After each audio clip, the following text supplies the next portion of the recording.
నిన్న ఈవినింగ్ ఒక న్యూస్ వచ్చింది. యాక్చువల్గా చాలా మంచి విషయం. ఒక పెను మార్పుకి నిన్న కొబ్బరికాయ కొట్టినట్టే. సరే, సోషల్ మీడియాని నిజంగానే బ్యాన్ చేస్తారా? ఒక పర్టికులర్ స్టేట్ వరకు సోషల్ మీడియాని బ్యాన్ చేయటం కానీ రెగ్యులేట్ చేయటం కానీ పాసిబుల్ అయిద్దా? సోషల్ మీడియా వల్ల డిసడ్వాంటేజెస్ కాదు, అడ్వాంటేజెస్ కూడా ఉంటాయి. మరి బ్యాన్ చేస్తే అడ్వాంటేజెస్ సంగతి ఏంటి? ఒరు బాబు, మాకు ఇవన్నీ వద్దు, ఆ నిబ్బలు కాంటెంట్ చూడలేకపోతున్నాం, బ్యాన్ చేసి పారేయండి అన్న ప్రజల మాటని ప్రభుత్వాలు సీరియస్గా తీసుకున్నాయి. చాలా ఇంట్రెస్టింగ్ వీడియో, డీటెయిల్గా మాట్లాడుకుందాం. Let's talk. హాయ్ ఫ్రెండ్స్, నా పేరు Anand. Welcome to Anand views.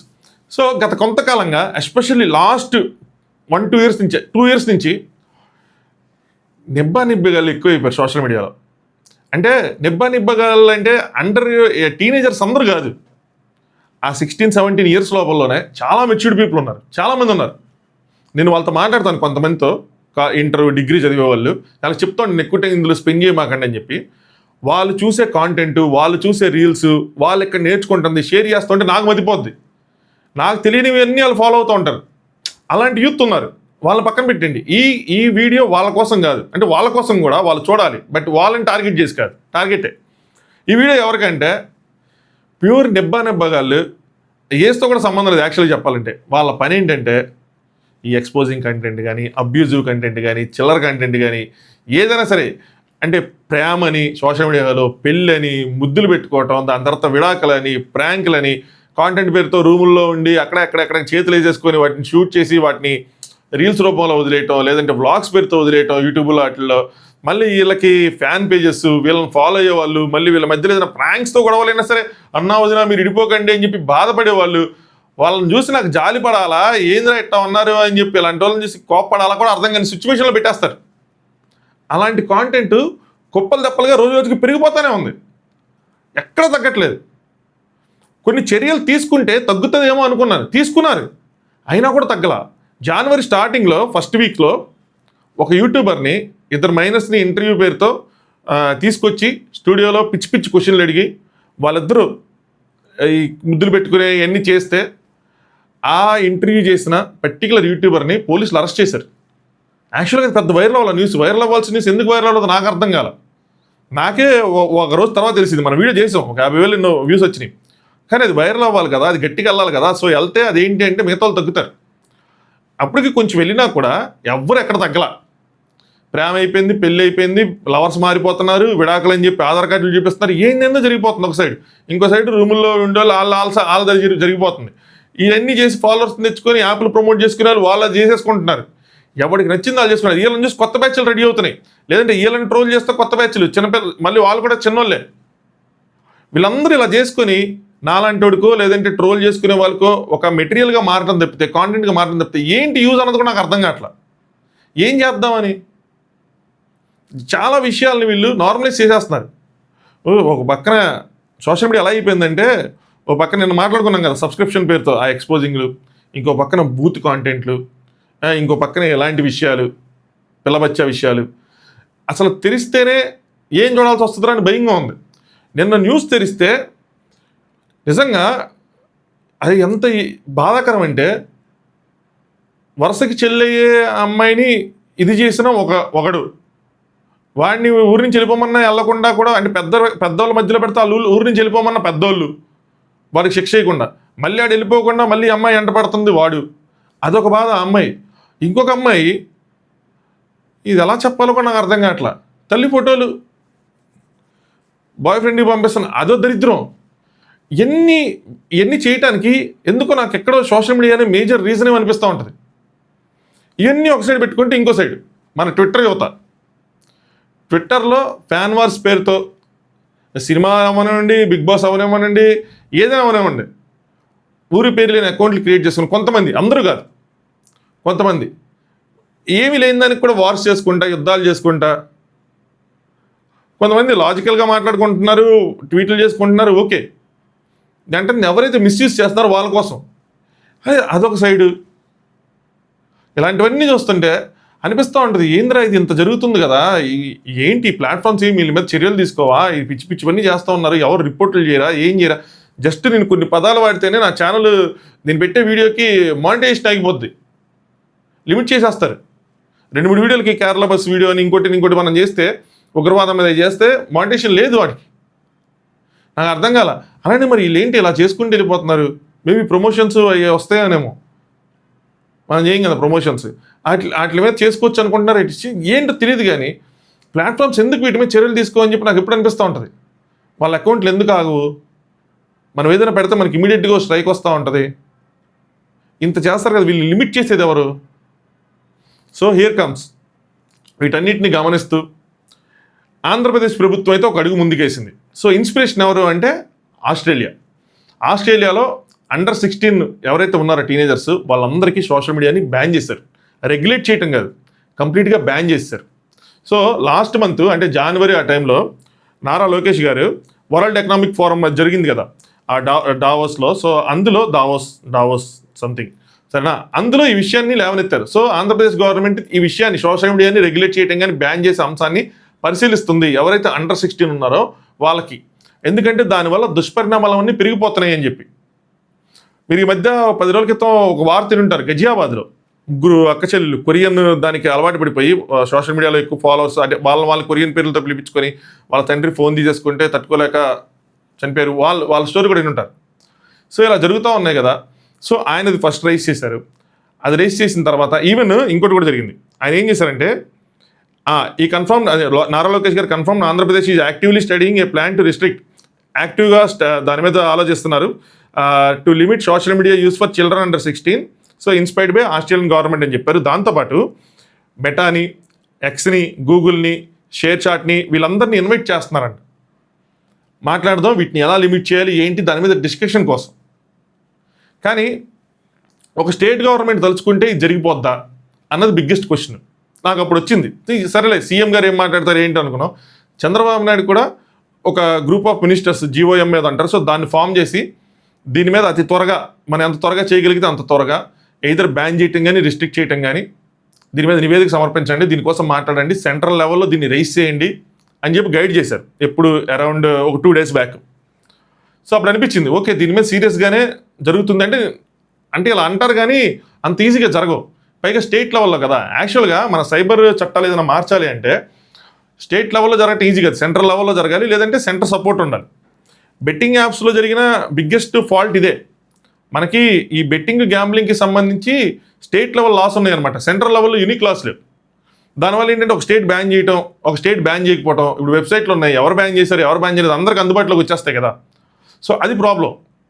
అలాంటి ప్రాబ్లమ్స్ ఫేస్ చేసి అప్పుడు ఒక 2 సంవత్సరాలు దాని మీద గట్టిగా నడిచి చివరికి లాస్ట్ ఇయర్ సెంట్రల్ లెవెల్లో పాలసీస్ తీసుకొచ్చి చట్టాలు తీసుకొచ్చి వాటిని కంప్లీట్గా బ్యాన్ చేశారు. వీటిని కూడా అలా చేస్తేనే ఏదైనా ఛాన్స్ ఉంటుంది. స్టేట్ లెవెల్లో బ్యాన్ చేయడం అనేది జరగదు. స్టేట్ లెవెల్లో బ్యాన్ చేయడం అంటే ఎలా ఉంటుంది అంటే పక్క స్టేట్లో అంటే ఇప్పుడు కాంటెంట్ షూట్ చేసుకొని పక్క స్టేట్లోకి పంపించుకొని అక్కడి నుంచి అకౌంట్స్ యాక్టివేట్ చేసుకొని అక్కడి నుంచి అప్లోడ్ చేసుకుంటారు. అంటే ఇప్పుడు మన ఓపెన్ చేయగానే ముందుగా ఈ మెటావాళ్ళు వీళ్ళందరూ ఒక స్టేట్ కోసం ఎంత వాళ్ళ అదే వాళ్ళ ఫంక్షనాలిటీస్ చేంజ్ చేసుకుంటే తెలియదు. అంటే లొకేషన్ డిటెక్ట్ చేయాలి. ఇవన్నీ ఇండియాలో జరుగుతున్న బిజినెస్లు కాదు. ఇప్పుడు డ్రీమ్ 11 లాంటివి ఏంటి అంటే రమ్మీ సర్కిల్, డ్రీమ్ 11 ఇవన్నీ ఇండియాలో జరుగుతున్న బిజినెస్లు కాబట్టి పలానా స్టేట్ పర్టికులర్గా మాకు ఇది వద్దు అంటే వాళ్ళు లొకేషన్ సర్వీసెస్ యాక్టివేట్ చేసి నువ్వు ఆంధ్ర నుంచి వాడితే నేను బ్యాన్ చేసి వాళ్ళు ఆపారు. ఇవేంటి మిగతా బెట్టింగ్ సైట్స్ లాంటివి ఇవన్నీ వీళ్ళకి అంత ఒక స్టేట్ కోసం దాన్ని ఇప్పుడు నీ జియో లొకేషన్ని జీపీఎస్ని ట్రాక్ చేసి నువ్వు ఎక్కడ ఉన్నావు చూసుకుని నువ్వు ఆంధ్రాలో ఉన్నావు, నువ్వు 16 years లోపల ఉన్నావు, నువ్వు ఆ కంటెంట్ చూడటానికి కానీ అప్లోడ్ చేయడానికి కానీ అవ్వదు అంటే అవ్వదు, వాళ్ళు చేయరు. వీళ్ళంతా పిలిచినా కూడా జరగదు. దీన్ని సెంట్రల్ లెవెల్లో మూవ్ చేస్తేనే, సెంట్రల్ లెవెల్లో చట్టాలు తీసుకొస్తేనే జరిగింది. దాంతోపాటు ఏంటంటే ఈ లింక్ కూడా చేయాల్సింది ఏంటంటే ఆధార్ని ఇంటిగ్రేట్ చేసేద్దాం భయ్యా. పద్దాక ఎన్ని అంటే ఫోన్ నెంబర్లు దొరికేస్తున్నాయి ఈజీగా, జీమెయిల్ ఐడీలు దొరికేస్తున్నాయి, దాంతో అకౌంట్లు క్రియేట్ చేసేసుకుంటున్నారు. సోషల్ మీడియాలో అబ్యూజింగ్ అన్నది ఎక్కువైపోతుంది, బూతులు తిట్టుకోవటాలు, పర్సనల్ టార్గెట్లు చేసుకోవటాలు ఇవన్నీ అయిపోతున్నాయి. సో ఆధార్తో లింక్ చేసామనుకోండి, ఇంతకుముందు అంటే ఐపీ అడ్రస్ని ట్రాక్ చేయాలి, కొంచెం కష్టం. అకౌంట్స్ని ఆధార్తో లింక్ చేసామనుకోండి ఇలాంటివన్నీ నార్మల్ కంట్రోల్ అవుతాయి, తగ్గుతాయి. ఎవరిని తిట్టాలన్నా అది ప్రతిపక్షంలో ఉన్న వాళ్ళు కానీ, గవర్నమెంట్లో ఉన్న వాళ్ళు కానీ, సినిమా హీరోలు కానీ ఎవరైనా సరే ఎవరైనా తిట్టాలన్నా ఒక నిమిషం ఆలోచిస్తారు, పెట్టాల్సిన పాయింట్ లాజికల్గా పెడతారు. అప్పుడు ఏమైతే తెలుసా, ప్రాపర్ డిస్కషన్లు జరుగుతాయి, ప్రాపర్ పాయింట్స్ బయటకు వస్తాయి. ఇప్పుడు నేను ఎంత లాజికల్గా మాట్లాడి స్టార్టింగ్ ఒక బూత్ మధ్యలో బూత్ పెడితే అక్కడ చదివేవాడు అక్కడికే డిస్కనెక్ట్ అయిపోతాడు, వాడు నాలెడ్జ్ అంతా వేస్ట్ అయిపోద్ది. అప్పుడు అది బూతులు లేకుండా మాట్లాడు అనుకోండి, ఎవ్రీ కామెంట్కి ఒక వాల్యూ వస్తుంది. ఎవ్రీ పోస్ట్కి ఒక వాల్యూ క్రియేట్ అవుతుంది, అవి లేకుండా ఉంటాయి. అలాంటిది ఏదైనా చేయాలి. అయితే ఇప్పుడు సెంట్రల్ గవర్నమెంట్ నుంచి ఇది మూవ్ చేయాలి. సెంట్రల్ గవర్నమెంట్ ఒక పర్టికులర్ స్టేట్ అని కాకుండా ఇండియా మొత్తం జరుగుతున్న ఈ పరిణామాలన్నీ, అంటే మనకు ఒక్కరికి జరగట్లా, చాలా స్టేట్స్లో ఇదే తంతు నడుస్తుంది. నార్త్లో కూడా కల్చర్ ఇలాగే ఉంటుంది. సో అంటే పాజిటివ్స్ కన్నా అడ్వాంటేజెస్ కన్నా డిసడ్వాంటేజెస్ ఎక్కువ కనిపిస్తున్నాయి. చెప్పాను కదా ఇప్పుడు గజియాబాద్ ఇన్సిడెంట్.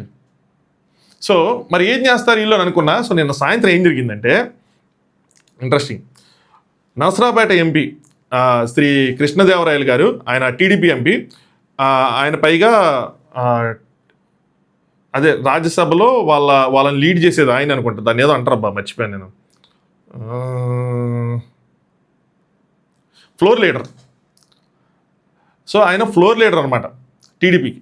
సో ఆయన union minister, information and broadcasting union minister Ashwini Vaishnaw గారిని కలిసి ఒక లెటర్ సబ్మిట్ చేశారు. ఏంటి అంటే ఏదైతే అండర్ 16 యూజర్స్ ఉన్నారో, టీనేజర్స్ ఉన్నారో, వాళ్ళకి సోషల్ మీడియాని బ్యాన్ చేయమని చెప్పలేదు కానీ, ఓటర్ రాలేదు కానీ రెగ్యులేట్ చేయమని చెప్పారు. రెగ్యులేట్ చేయమని రిక్వెస్ట్ చేశారు. దాంతో పాటుగా ఇదొక్కటే కాదు, దాంతో పాటుగా ఆయన ఏం చేశారంటే ఒక ప్రైవేట్ బిల్ని ఇంట్రడ్యూస్ చేశారు. ఏంటి ఆ బిల్లు?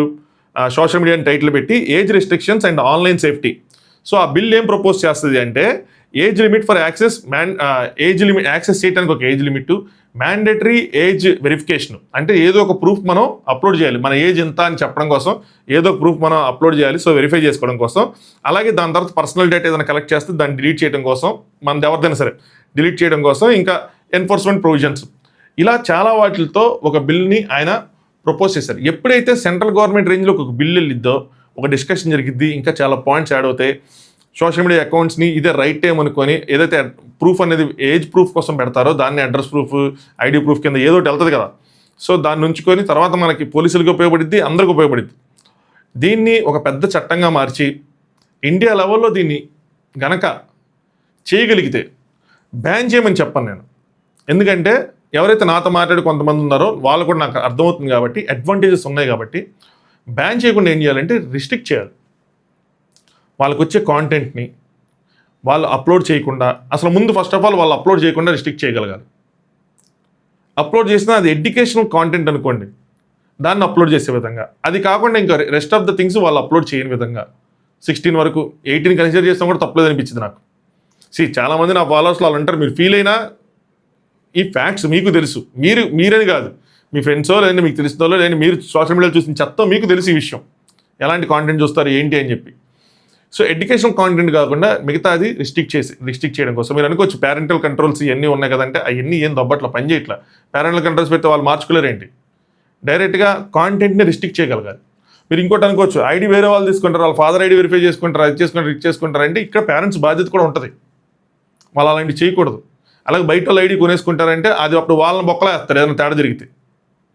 సో పేరెంట్స్ వాళ్ళ ఐడీస్తో వెరిఫై చేయకుండా వీళ్ళ ఐడీస్తో వెరిఫై చేసి వీళ్ళకి అకౌంట్స్ క్రియేట్ చేసి ఇచ్చేస్తే, ముఖ్యంగా ఇన్స్టాగ్రామ్లో చాలా లిమిట్ అయిపోవాలి, ట్విట్టర్ అని చాలా లిమిట్ అయిపోవాలి, కొద్ది గొప్ప యూట్యూబ్ ఎక్కువ ప్రొవిజన్ ఉండాలి. ఎందుకంటే లెర్నింగ్ అంతా యూట్యూబ్లోనే ఎక్కువ ఉంటుంది.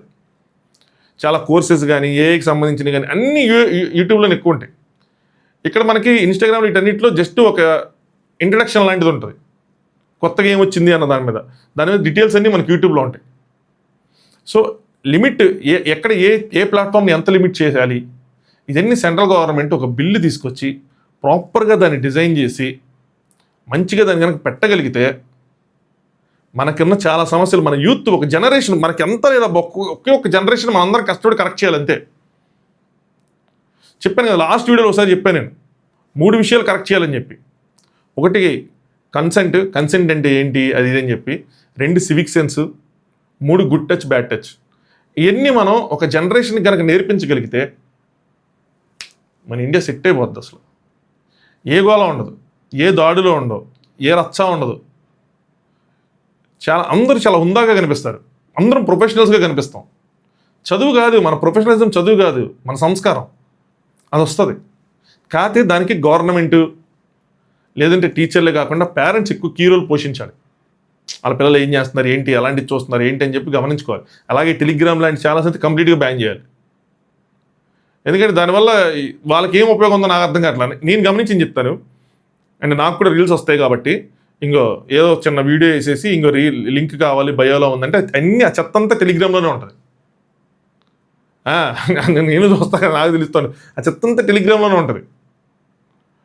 సో ఆ టెలిగ్రామ్లోకి వెళ్ళి అక్కడ ఎక్కువ చెడిపోతూ ఉంటారు. మొత్తం అంతా అక్కడ జరుగుతుంది. ఈ బెట్టింగ్ యాప్ల ట్రాన్సాక్షన్స్ కానీ అన్నీ మొత్తం అక్కడే జరుగుతూ ఉంటాయి. ఇక్కడ ఇన్స్టాగ్రామ్లో అప్లోడ్ చేయని కాంటెంట్ కూడా అక్కడ ఉంటుంది. అది సంగతి. సో ఇలాంటివన్నీ ఎలా కంట్రోల్ అవుతాయి? జస్ట్ మనం చెప్పేయటం వల్ల పేరెంటల్ కంట్రోల్స్ వాటి వల్ల అవ్వవు. అలాగే ఒక స్టేట్ తలుచుకున్నా చేయలేదు అది. నారా చంద్రబాబు నాయుడు గారు వాళ్ళు ఎంత అనుకున్నా కూడా ఇది చేయాలి అని చెప్పి ఎలా అయిపోద్ది అంటే అటు ఇటు కాకుండా అవుతుంది. పెద్ద ఉపయోగం ఉండదు. చేసామంటే చేసామన్నట్టు ఉంటుంది. అదే సెంట్రల్ గవర్నమెంట్ని ఎలాగో ఎన్డీఏలోనే ఉన్నారు కాబట్టి వాళ్ళని కొద్దిగా ప్రెజర్ పెట్టి మూవ్ చేస్తే యాక్చువల్గా వీళ్ళకి కూడా మంచి పేరు వస్తుంది. త్రూఅవుట్ ఇండియాలో ఉన్న చాలా స్టేట్స్లో ఉన్న తల్లిదండ్రులు కానీ పిల్లలు కానీ అందరూ అగ్రీ చేస్తారు దీని మీద. ఇది ఇక్కడి నుంచి పుష్ అయిందన్న విషయం కూడా వీళ్ళకి చాలా మంచి పేరు తెచ్చిపెడుతుంది.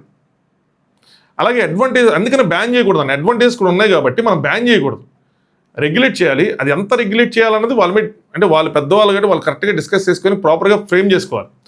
నేను చెప్పినట్టు ఇలాగే జరగాలని కాదు, నా ఐడియాస్ ఇవి, నా థాట్ ప్రాసెస్ ఇది. అలాగే నేను కొన్ని చెప్పలేని థాట్స్ కూడా నాతో ఉండొచ్చు. పాజిటివ్ థాట్స్ మీరు అర్థం చేసుకున్న దాన్ని బట్టి ఉంటుంది. Don't go with my words exact వర్డ్స్తో వెళ్ళకండి, భావాన్ని అర్థం చేసుకోవడానికి ట్రై చేయండి. దానివల్ల మీ అభిప్రాయాలు కూడా కామెంట్ చేయండి.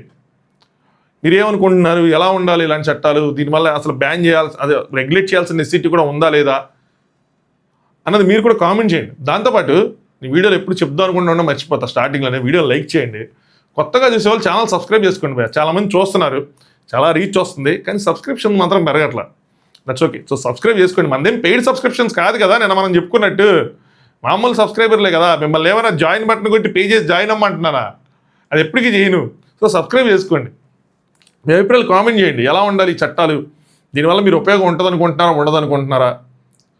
ఎందుకంటే బెట్టింగ్ యాప్స్ లాంటిది వచ్చిన తర్వాత చాలా వరకు కంట్రోల్ అయింది. ఇప్పటికీ కొంచెం లీక్ ఉంది. నాకు ఒక అతను ఉన్నాడు, రోజు మెసేజ్ చేసి ఎక్స్ప్లెయిన్ చేస్తూ ఉంటాడు, ఈ లీక్ ఉంది ఈ లీక్ ఉంది అని చెప్పి. సో లీక్ ఉంది, లీక్ లేదన్నా. సో ఇక్కడ కూడా అలాంటిది ఉంటుంది. సో ఎంత పకడ్బందీగా దీన్ని అమలు చేయాలి? సో మీ ఒపీనియన్స్ని దీని మీద కామెంట్ చేయండి, సరేనా? మళ్ళీ ఇంకొక సరికొత్త ఇంట్రెస్టింగ్ వీడియోతో మళ్ళీ కలుసుకుందాం. Thanks for watching. Anand views.